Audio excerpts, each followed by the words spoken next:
Not Mia calling Candace a crouton on Twitter. Next week is going to be a mess, and I'm here for it.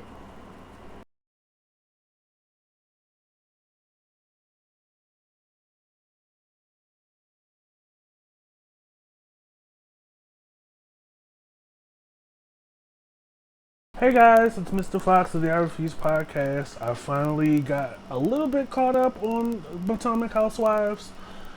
Like I said in one of my previous videos, I tried to catch the one last week after the fact, but where I was, the Bravo app was very much giving nickel and dime.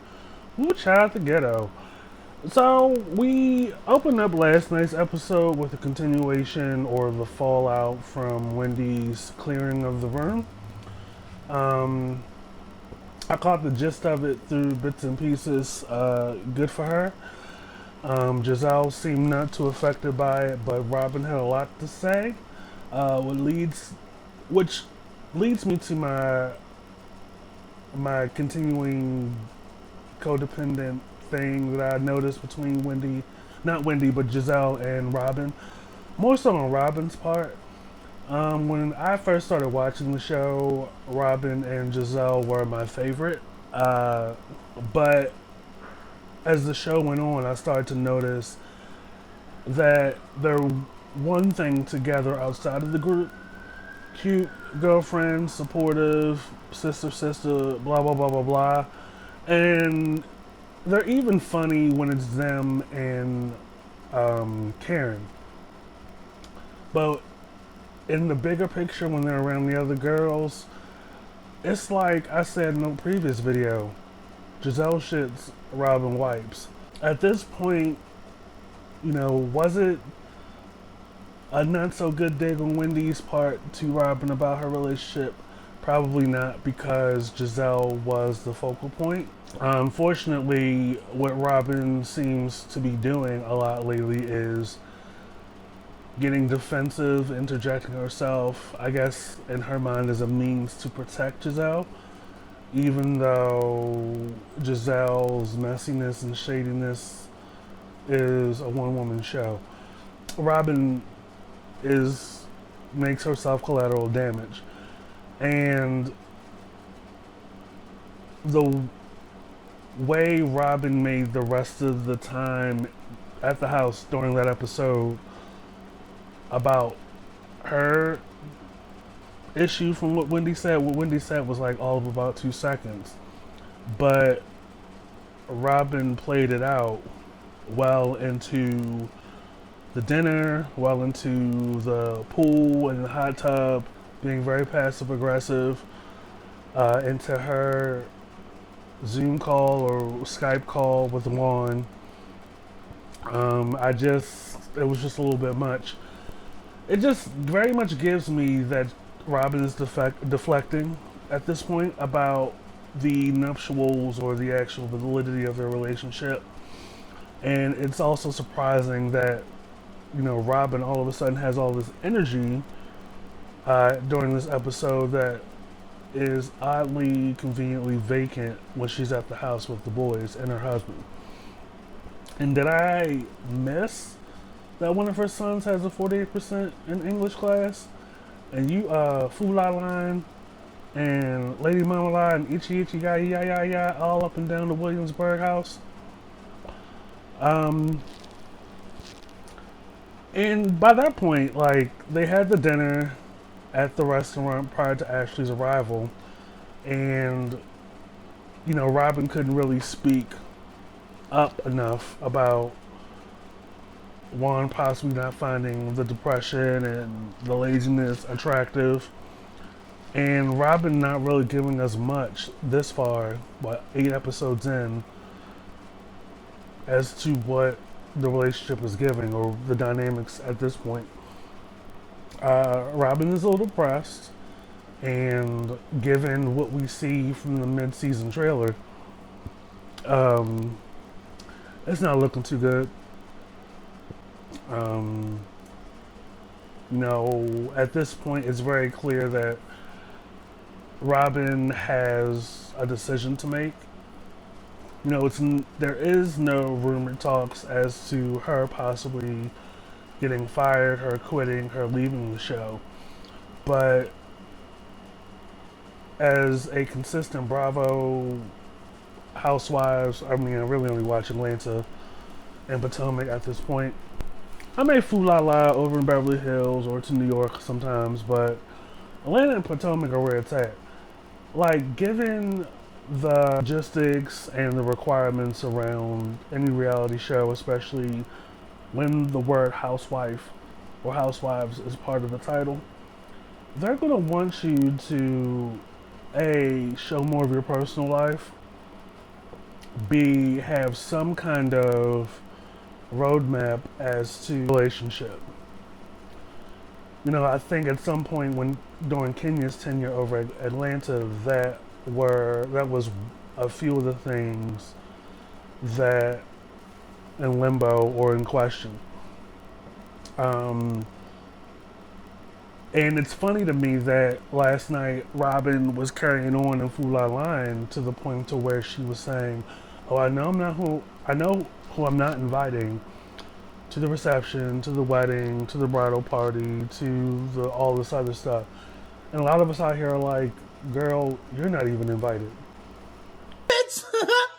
And mind you, like, Robin and Giselle never really took to Wendy like that. Like, given Wendy's credentials, given that Wendy is a solid, beautiful, gorgeous woman,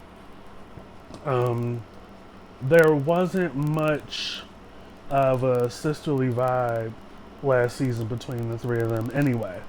Now, granted, Wendy came out of nowhere, didn't really have a connection to anybody in the DMV area by way of the other ladies. It just didn't feel like they took to her as well as they could have. Okay, my apologies, Miss Girl. Say like an Ashley, which that's been a back and forth prior to Candace's arrival. But they didn't take too well to Wendy as easy as they took to Candace, who wasn't on the show but a season or two removed prior to Wendy's arrival. And now that Wendy has this body and this persona and is coming out of her postpartum depression, they have so much to say out of concern. But the moment that Wendy lashes back in defense of her husband, it's a problem. Reverse the camera. And like I said, Robin's carrying on during the whole episode. Giselle is trying to extend an olive branch to have an actual adult conversation with Wendy. And it's clear that that's probably not going to happen. At first I didn't understand why Wendy went so hard. But after her meltdown after the fact, I realized she believes in her husband and she is very much a strong, devoted wife and mother, and she sees her husband for all that he is. Beyond just her husband, beyond just a father. And also I think there was a realization in that meltdown that Wendy is not as accomplished and as well read and as suitable and more than deserving to have a seat at the table. Wendy is realizing that there really is no loyalty or devotion among this group, specifically from Giselle and Robin's angle. And during those reads, some of those reads did hit hard because some of those reads are true, that they come from a miserable place. They're not entirely happy within themselves, and they're not happy when they're around the girls. And it's really not up to any individual person outside of themselves, outside of the two of them, to figure it out or fix it. Now, I usually ride I've rode for Mia, and Mia really is tripped me out last night when they were getting dressed and taking the car over to the main house. Mia falsely and incorrectly recalled parts of the conversation that was had after Wendy left the earlier, or was it the night before? So when Wendy left, it was Giselle, Robin, Candace, and me in the living room, and when it got back to the other three ladies, that Wendy was crying in the cottage, or as I like to call it, the side house. Giselle said something to the effect of, if you're going to crumble every single time, then this isn't the group for you. In the car ride back to the main house after getting dressed, prior to the next dinner, Mia communicates to Karen and Wendy that Giselle said that, Wendy, you were a weak bitch. Now, when that came out on the show last night, Karen on Twitter decided to, those two phrases, words, or whatever, are exactly the same. No, they're not. Bitch is a whole other level. And this is what I mean when I say that, like, playing the telephone game and being the bone carrier is the worst. Like, that's not a main character you want to be. Because A, people lie, people are opportunistic, people have an agenda. And when they wait until they get around an audience, and those people are gullible enough to fall with that because they like this person more, it's a bigger divide. So for Mia to tell Wendy that Giselle's referred to as a weak bitch, lost a couple points with me. So of course, when they get to the dinner, and Wendy confronted Giselle. Oh, when I left, oh, you had a lot to say. You consider me a weak bitch. And then it was a repeat of the Atlanta Housewives table scene. Who said that? I didn't say that. Who said that? I didn't say that. Who said that? I usually don't go for Giselle. Like, I can only take her for, she was right that she did not say that.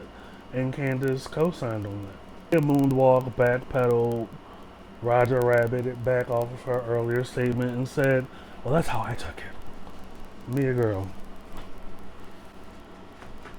You are still green on this show. What the hell? Like, it was cute at first when you fucked around and, like, skated around your age when you first came onto the scene. It was cool when you was, like, cutting Wendy at every moment with the clapbacks and everything. But, girl, you're a worse bone carrier than Sheree. And Sheree Ben is one of the original OGs of Atlanta Housewives. So, they cleared the air at they got past that at the dinner table. But of course, once Giselle says something, Robin takes that moment and makes it about her. She gets a phone call, a Skype of course, from, or she makes a Skype call to one of the two. Robin is very tiring to me, and she looks exhausted, and them both Derek braids are not the business. Has a Skype conversation with one. She was like, hello, my non-existent fiance. Aren't you glad that we have such a non-existent relationship? Very passive-aggressive towards Wendy. And I'm like, Wendy, enjoying my meal, you know? Enjoying this meal that this in-home chef has prepared for us. Watching other people be just as pressed as a panini Panini, and it's like so performative and so passive aggressive of Robin. You know, one is just up near Arundel Mills, like tending after the boys, cutting the call short to get his shape up. You know, like he doesn't know what the hell's going on. It very exhausting. Like I needed a power nap after that. If this is going to be Robin's stick, just wake me when her part in the episode is over.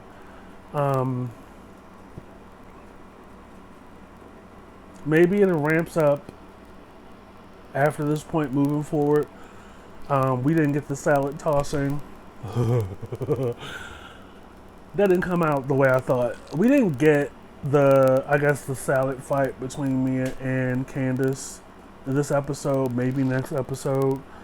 I know next episode or future episode, Candace comes at Ashley in front of her fan club again.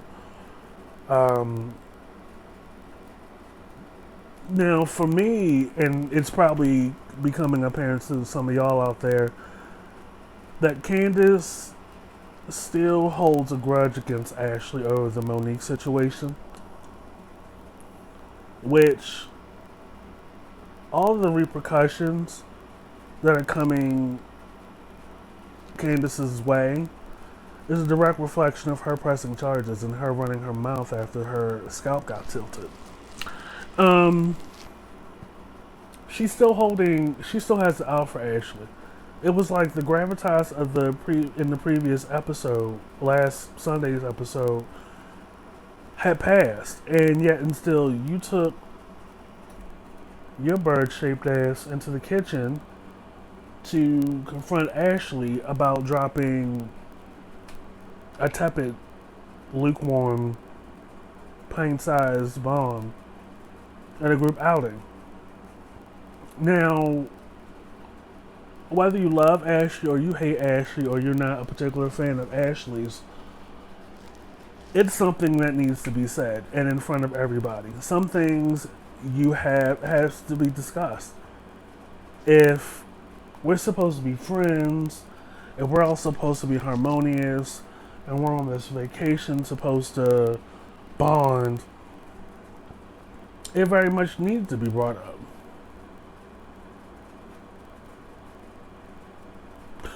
At no point during the 2, 3, 4 days, however long they're going to be in Williamsburg, I don't know if they come back next episode or the episode after that, at no point was Giselle going to bring it up in a way that showed concern. She didn't even bring it up at the dinner prior to Ashley's arrival. She came at Wendy at an angle where it was like this new look, and you know the delivery was just crazy. But Ashley probably wasn't justified or didn't look right dropping it, but she did. And Ashley's in another part of the house in the kitchen, and Candace confronts her about it. Now, next episode, Candace lays it on really extra thick and calls Ashley a wide body. You brought your wide body ass down. Whew. Like, come on, girl. And, you know, I've noticed so far this season that people are really saying, you know, Candace is my favorite, Candace gives show, Candace gives this, but it's like, y'all tend to forget how soon y'all forget, because, you know, the classism and elitism and how pretty Candace is and her confessional looks and everything and how melodramatic she is in her confessionals, entertaining she is, that Candace is still a problem. And that mouth and that poking and prodding and stuff, the same variables that led to her scalp getting tilted last season is ultimately going to be her downfall. Like, in this life, you live and you learn, right? Like, at some point in you're carrying on how you choose to carry on, or that side of you that just comes out or comes to the top at the direction of the wind, a change in the direction of the wind, everybody's not going to react the same or receive you the same when that other side of you comes out for nothing. Well, I mean, in her case, for attention. Believe in the power in you to do what you have to do. You have it.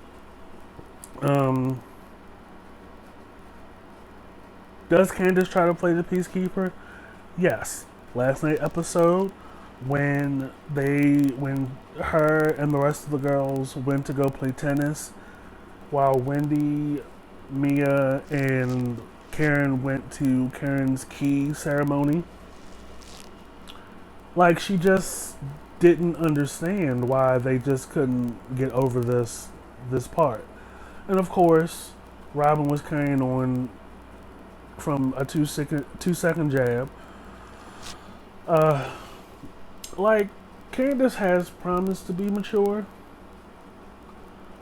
but ma'am, for you who has not carried a child, bore a child, conceived, carried, like, gave birth to a child, to come at Ashley, who just had a child, not even what? By that point, 2-3 weeks prior, to come at her body, like, to come at her body shape like that, like, there's shade, and then there's just, you know, just hitting below the belt. Now, mind you, you know, the Candace and Ashley dynamic's interesting to me because you have two girls that are around the same age.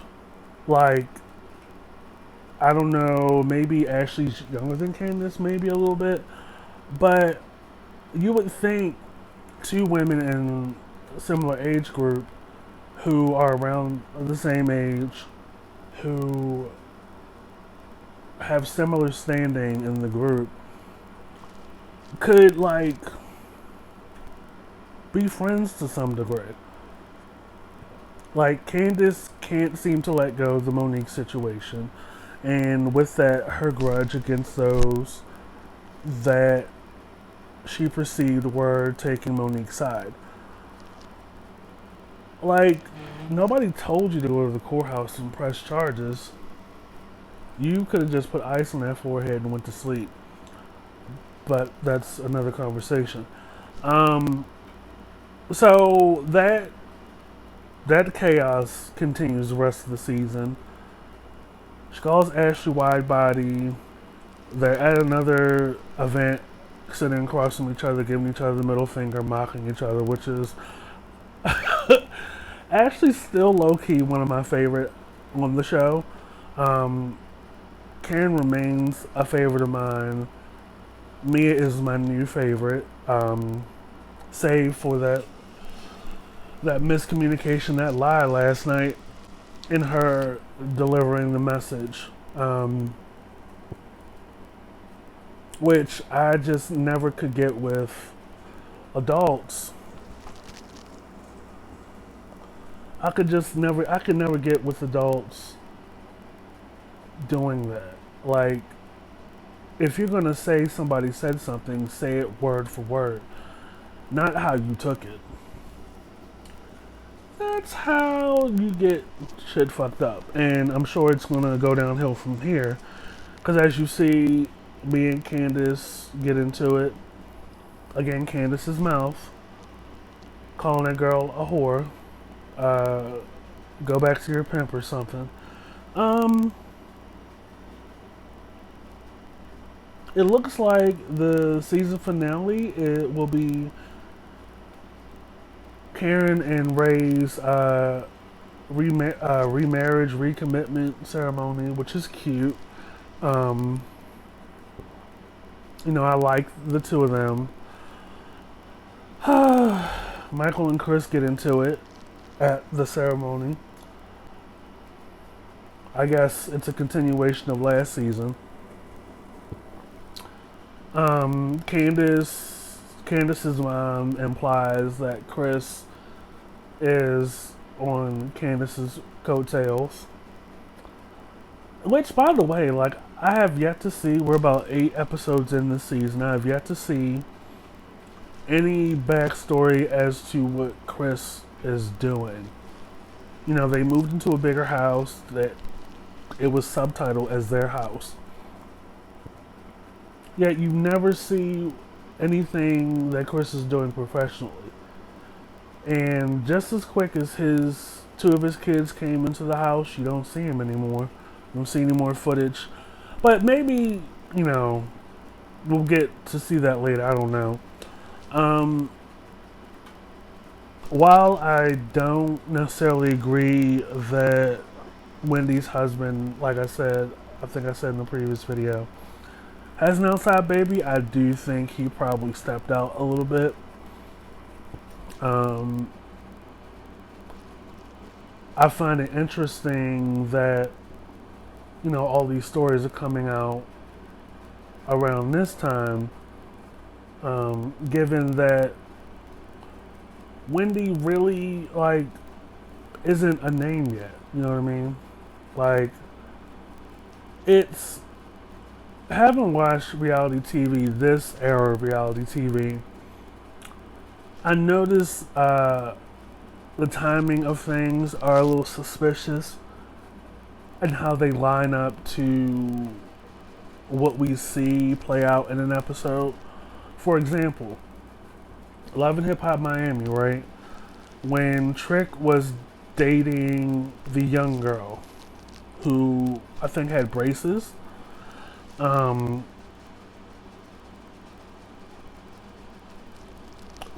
so the story that came out, I think I knew about it the week of the episode, right? But the way the second half of the episode played out, they were in the midst of filming. Now, mind you, they had filmed the show already, right? Prior to the premiere. If you think about it, when you think of the timing of the premiere of some of the Housewives and the Love and Hip Hops and stuff, the premiere occurs about almost 6 months to the day that they start production. So what it was I think a story that the girl was cheating on Trick or something, or there was another man or something. So during the course of the episode, they get into an argument, and Trick is coming down the steps in his house, and he gets wind of the story, a blog story, through his phone. The same story that came out to the rest of us the week of the premiere episode. And from that point, the rest of the scene plays out. He's kicking the girl out over that story.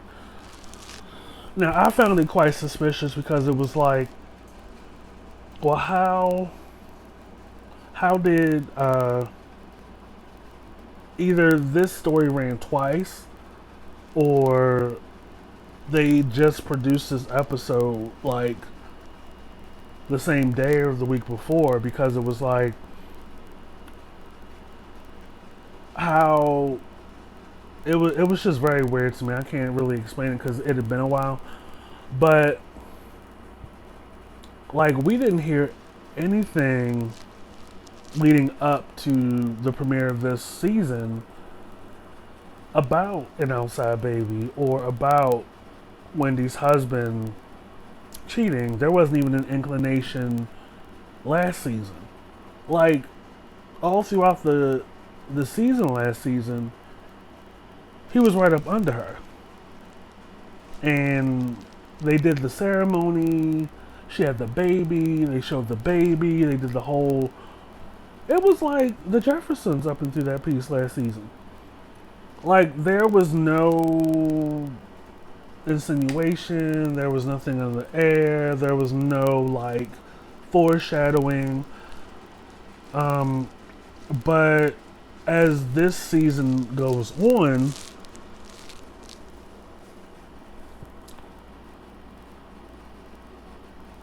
they show like back to back to back to back headlines.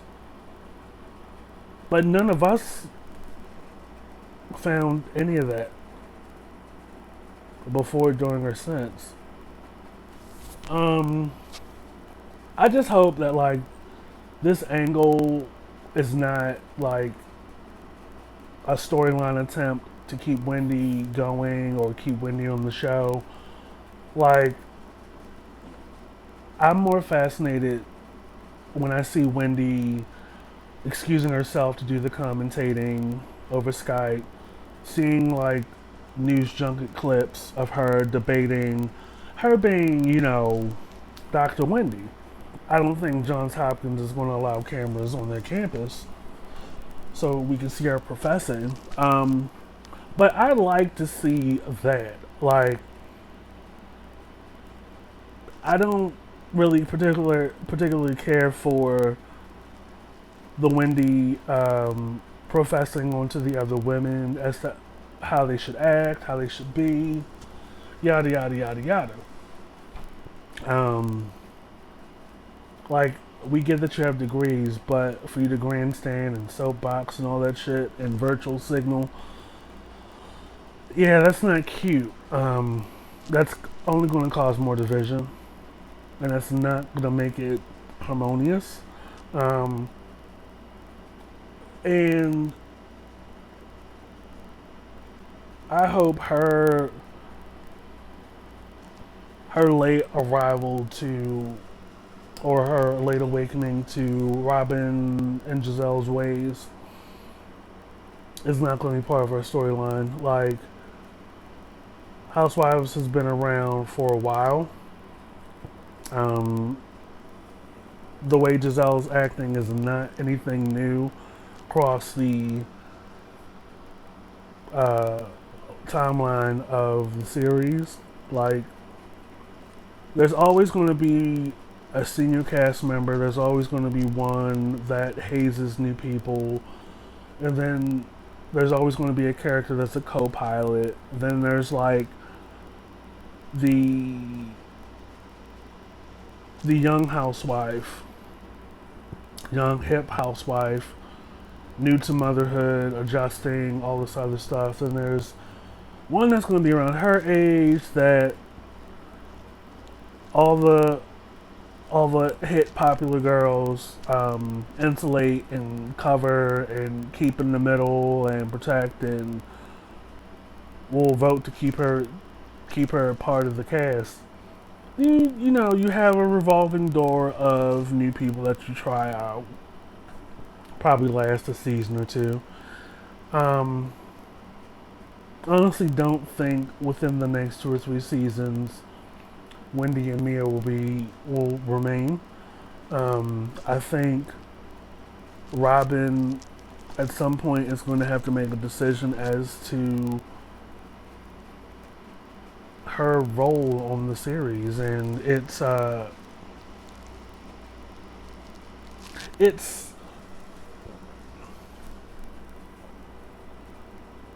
maintenance, I guess. It's durability. You know, she tried the hat thing, and you know, you're not seeing much as far as her being a mother to the kids. You don't see any like wedding planning happening, because we know the wedding's not going to happen. How funny was it last night that Karen makes the announcement that she's doing Candleline, and then conveniently being absent-minded to the fact that not even a month ago, or maybe a little over a month ago, her and Wendy had a conversation, and Wendy told her that she was coming out with the Candleline. But Karen does stuff in a way to where she tries to make it seem like her ideas are original and it's not similar to somebody else's thing. Like, she just had to add in there for a little razzle dazzle that it was going to be a venue or an experience, so to speak. Karen, you ain't fooling nobody.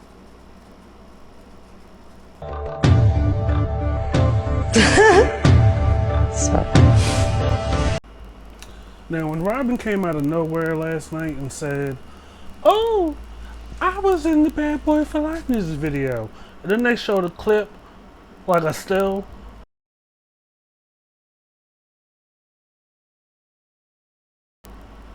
of her one scene in the whole video where she was in the pool with like 200 other people, I hollered.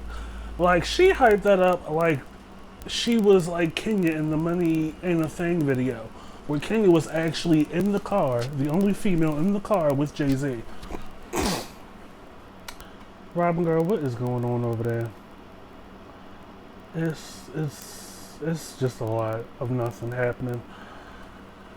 But you know, like, Robin, I don't know what's going on, girl. Like, you've been on this show for about 6-7 seasons. Like, you really didn't have a whole lot going on in the first season. You and Katie was going back and forth. The show tried to try different things by bringing Katie back, and I was just like, I don't know. Like, at this point, we know Giselle and Jamal's relationship is not an actual relationship. She's being played. She's just trying to give a front. Like, she's not being played, and that it's not a joke. Like, this is worse than when she was going out with, what was his name? Otis, Wally, Grady, Roscoe or something. How, you know, the first 4 or 5 or so episodes, what was that, 2 seasons ago, she was dating this black guy, bald black guy, right? They were going to the vineyard, they were going to the cornfield, they were like cute. I was like, okay, maybe she got a little something. And then, like, next thing you know, he disappears on her. Like, it goes from face-to-face, in-person dates to phone calls and voicemails. And then the guy is no more. That's quite the unsolved mystery, Giselle. But if you go down the line, like, it's really a chaotic mess. Like, Robin's thing up until this point throughout the timeline of the show is just to be like going back and forth with some of the other ladies, specifically Ashley, which she's done on numerous times, Katie, maybe here and there with Candace early on, but outside of that, she's really no more than Giselle's lapdog. And, you know, it's funny that it looks that way when, to us, when it's like Giselle makes it the point to say, you know, Robin has her own brain, she's her own individual, but it's like Robin falls right back into acting otherwise. And it looks like between that and this one situation, it's just wearing her out. She's looking very tired. She's looking very flushed. Very ran through. And I'm a little worried about that. But moving on, you know, I went over the weekend, you know, I watched Potomac. And Omari West,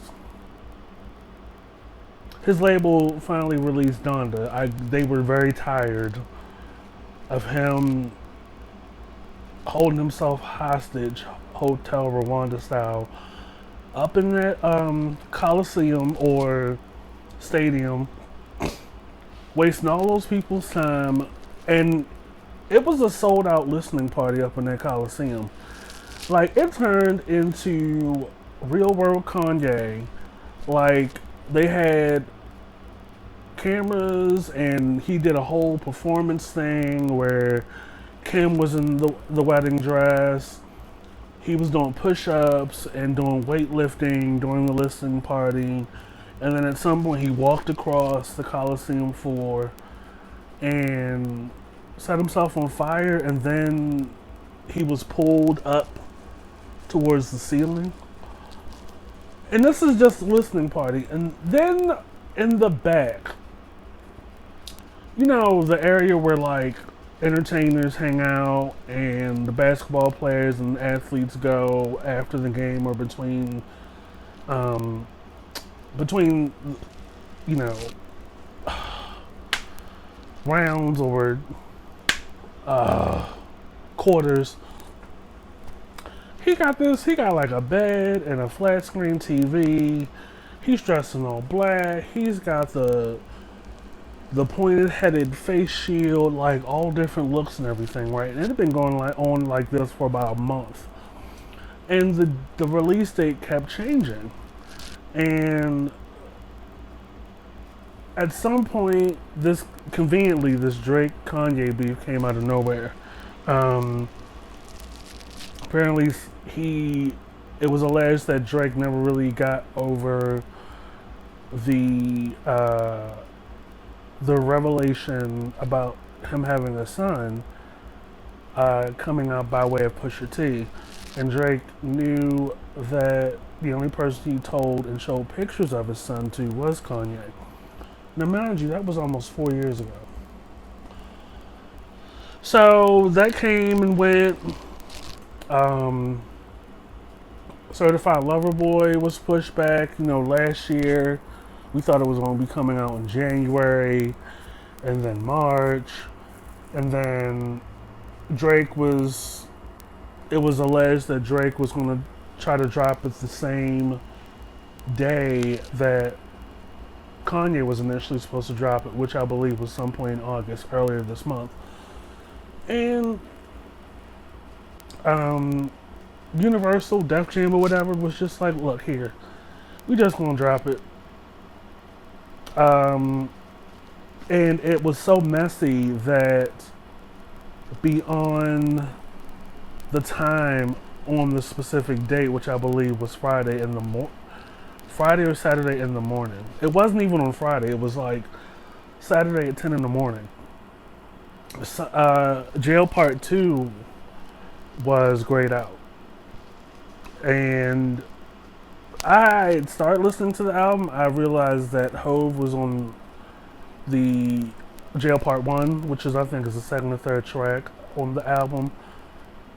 And the baby was allegedly on Part 2, which is the later part of the album, towards the end, which is like, the album is 27 tracks. And the reason why it was grayed out is because the baby's manager did not clear his vocal sample, his verse, the baby's verse. Now, leading up to Saturday, like last week, there were photos released of Kanye, the baby, and Marilyn Manson at Kanye's childhood home. And I was just like, ugh. To be a genius and just constantly have all these PR failures, like, and a lot of people out here, a lot of the listening public, view an artist or a man by PR things. And Kanye has been steadily falling socially in people's minds for the last 10 years. A lot of us believing it started the moment his mom passed away. And People were for the most part, people were hanging in there up until My Beautiful Dark Twisted Fantasy, which was 2010, 2011, which is an amazing album. And then, Life of, what was that? Life of Pablo, Yeezus. It got spotty around that time. Kanye started doing a different approach to music where it was like, I'm going to release a specific version of this album. And because streaming was big at that time, I guess, he was still working on the album post-release. So, if you were around that week or two since Life of Pablo had been released, you were getting incomplete songs, different versions, and then it was very, at the time it was very chaotic. That's probably the most bipolar thing I'd ever seen in my life, music-wise. But I come to realize that a lot of people don't take to Kanye at first like they used to. But at some point as years go by, people look back and they're like, oh, that kind of slap. So Donda came out Friday, Saturday, or whatever, and the reaction is mixed. My initial reaction was, okay, none of the songs on the track listing have an E next to the title. And I'm like, oh my God, we about to have the Kmart version of a Kanye album. How am I going to receive this? But then I realized he's Kanye Franklin now. I mean, I'm all for it. If You Guys Property meet Kurt Carr singers meets Fred Hammond and them, I'm all here for it. So Donda essentially is a mesh of both hip hop and gospel. None of the features curse. That last track, that 10-minute, 11-minute track, bangs. Kanye's still a genius. Still not wrapped too tight socially and publicly. And he's just never, in my eyes, been good since before 45. I mean, his association with 45 and all that hugging and all that Make America Great shit. No. Like, there's no way that you, a man from Chicago, from a part of Chicago that's constantly overlooked, for favor, for support, for compassion, in the grand scheme of white America, whatever you want to call it, decides you want to take your rusty, dusty ass up to the White House or to the Trump Towers and pose and smile with this man. And then your voice changes. Like, you go out to Hollywood, you come back around, say shit like slavery's a choice, and you sound like some guy that owns a skateboard shop. You don't sound like the guy I heard on College Dropout, Late Registration, Graduation, 808 and Heartbreaks. And I'm like, ugh. And nobody around you can justify it. Like, it's very clear, and it has been for a long time, that Kanye Omari West, the person, is 1,000% detached from reality. I don't know if it's a Kardashian thing. I don't know if well, more than likely it's the change in money and the ascension through particular tax brackets. I mean, the music still bangs. A lot of people will disagree with me because it's Kanye, because it's politically correct to say so, I guess.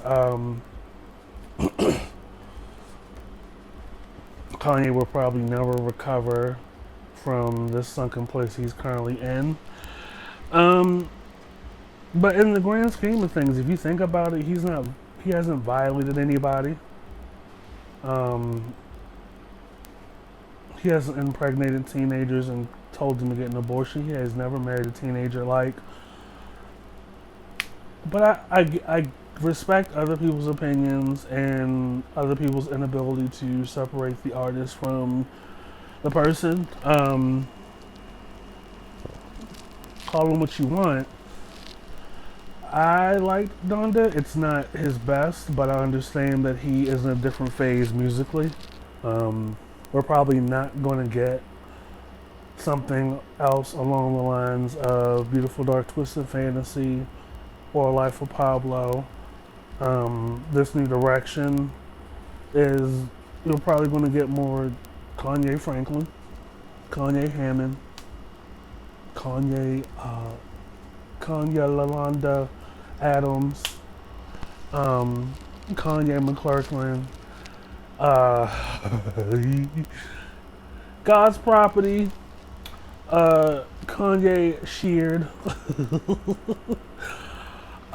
So it's very much giving musty dusty per the usual. It doesn't change. No music of Kanye's is going to change. It doesn't even matter if you get Jay-Z back into the booth for 18 songs for Watch the Throne 2, or if you realign yourself with Pharrell and Timbaland. There's just no way. Like, none of that is going to undo people's perception of Kanye. Like, this Make America Great shit is really the turning point. So, that's all I got. Ain't got no more. This is the I Refuse podcast. I'm Mr. Fox, and you will catch us later. Be sure to subscribe and follow us on all platforms. The link is in this video, and it's in our Twitter and social media accounts.